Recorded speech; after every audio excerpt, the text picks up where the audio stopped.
The Peterbilt 389 isn't just a truck, it's a statement. Look at that hood. It stretches out in front of the windshield like the nose of a vintage muscle car. Long, chrome, unmistakable. Most modern trucks have moved away from this design. Rounder, more aerodynamic, built for fuel efficiency. The 389 doesn't care about any of that. It keeps the classic American look, the kind you'd see in a trucking movie from the 1980s, and that's exactly the point. Because owning one isn't just about saving money on diesel. It's about driving something that looks like it means business, and these trucks aren't cheap. A new Peterbilt 389 fully spec'd can cost anywhere from $250,000 to over $500,000. That's more than most houses in some parts of the country. So why would anyone spend that much on a truck? Because for many owner-operators, this isn't just equipment. It's an investment in identity. Drivers spend years customizing them. New paint, new lights, new chrome accents added one at a time.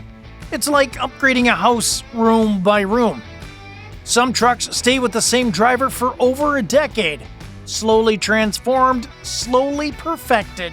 It becomes personal. It becomes a rolling reflection of the person behind the wheel.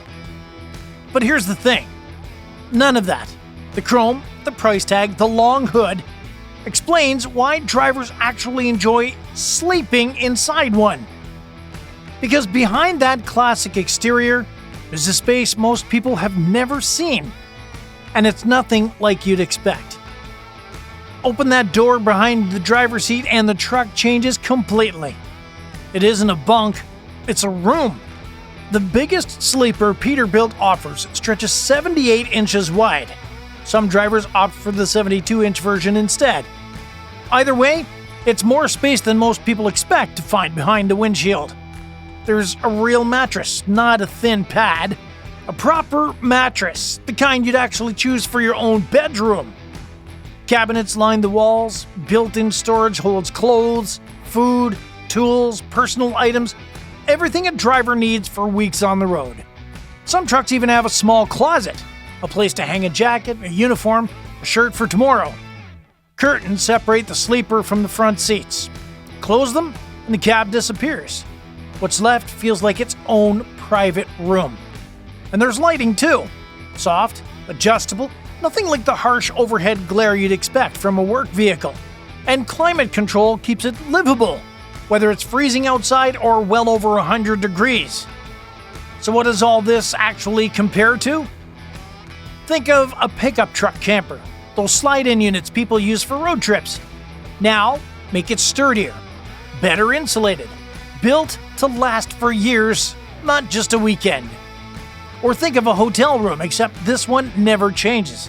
Same bed, same layout, same smell every single night. Some drivers describe it differently. They call it a tiny apartment on wheels. And once you see everything packed into this space, that comparison starts to make a lot of sense. But having a comfortable room is one thing.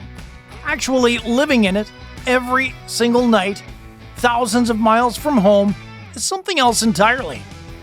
So what does a real night behind the wheel actually look like? Okay, picture this. It's late, the sun's gone down, the highway's quiet. The driver finds a truck stop, pulls in, parks between a couple of other rigs, engines idling in the dark. The first thing that happens isn't sleep. It's a shutdown ritual, repeated thousands of times. Logbook, then the curtains close, the cab disappears, what's left is just the sleeper, private, and sealed off from the parking lot outside. Next, the bunk heater kicks on, or the APU, or the AC, depending on the season. Either way, the goal is the same, comfort, without running the main engine all night. Then comes something small but important. A change of clothes. Out of the work uniform, out of the work clothes, whatever you got, and into something made for rest. Dinner's next. Maybe something cooked in a small appliance tucked into the cabinets. Maybe something simple, eaten straight from the container. Doesn't have to be fancy, just needs to feel like a meal, not a stop. The TV goes on, not for background noise, but for company. A show, a movie, something familiar enough that it doesn't require attention. Then, the phone comes out. A call home. A voice from a kitchen or a living room hundreds of miles away. Kids talking over each other. A partner asking about the day. Just for a few minutes, the distance disappears. The driver climbs into bed. Same mattress as last night. Same pillow. Same blanket. Outside, engines hum. Trailers shift slightly in the wind. Somewhere a door slams shut. None of it matters. The curtains are closed. The heater's running. The bed is familiar. And within minutes, the driver is asleep. 14 hours of driving reduced to this one small practiced routine. Every single night. Most people hear all of this and still think the same thing. It must be impossible to actually sleep out here. Trucks idling all night, diesel engines rumbling in every direction, strangers parked 3 feet away. It sounds like the worst possible place to get real rest. But drivers? Well, they'll tell you the exact opposite. Many actually claim that they sleep better in their truck than they ever do at home. How is that even possible? Really? Part of it comes down to white noise. All those engines running through the night doesn't disturb sleep, it creates a steady, constant hum. And a constant sound is easy for the brain to tune out. It's silence that gets interrupted that actually wakes people up. The sleeper itself helps too. Properly insulated, it blocks out more of the outside world than most people assume. Wind, traffic, voices from nearby trucks, muffled into the background noise. Then of course there's the routine. Every night is basically the same. The same curtains closing at around the same time, the same heaters on, the same mattress, the same blanket, the same pillow. It's all familiar. And the brain learns that pattern fast. And once it does, falling asleep doesn't require effort anymore.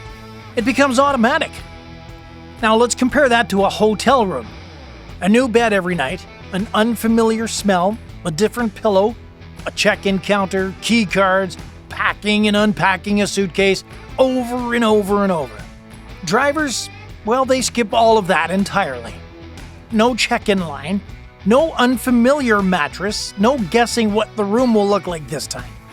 Just the same space, every night, wherever the truck happens to be parked. One driver friend of mine put it simply, I sleep better in my truck than I do in my own bed at home. It sounds like an exaggeration, but once you understand the routine behind it, well, it starts to make complete sense. Okay, here's the question worth asking. Why the Peterbilt 389? Why not a Volvo? Why not a Freightliner? Every major manufacturer builds a sleeper cab. Every major manufacturer offers comfort, storage, climate control. So why do so many owner-operators insist on this one truck and refuse to drive anything else? The answer isn't in the spec sheet. It's in how the truck actually feels from behind the wheel. Drivers describe the ride as smoother, more planted, more connected to the road, especially over long empty stretches of highway. It feels different, slower, more deliberate, more in control. And then, of course, there's pride. Climb into a 389 and the chrome catches the light. The gauges are laid out with old-school precision. Dials, not screens. Every surface feels deliberate. Built by people who cared about craftsmanship, not just function.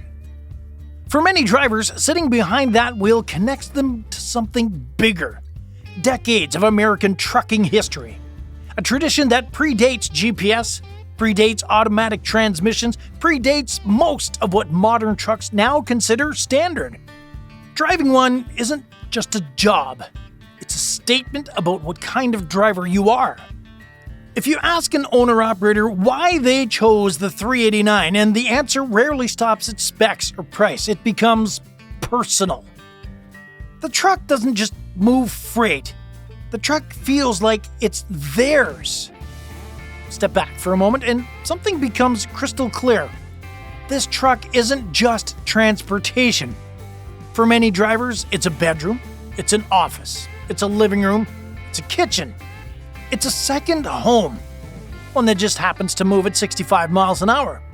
And here's the number that surprises most people. Many owner-operators spend more nights inside this truck than inside their actual house. More nights behind that curtain than behind their own front door. More nights on that mattress than in their own bed. Think about that. A truck, originally built to haul freight, has quietly become the place where an entire life happens.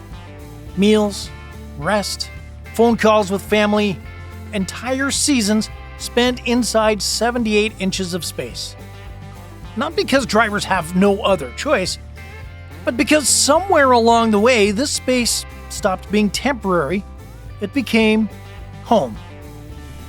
To most people, a Peterbilt 389 is simply one of the most beautiful trucks ever built.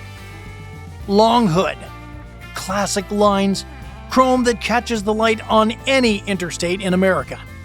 But for the person behind the wheel, it's something much more than that.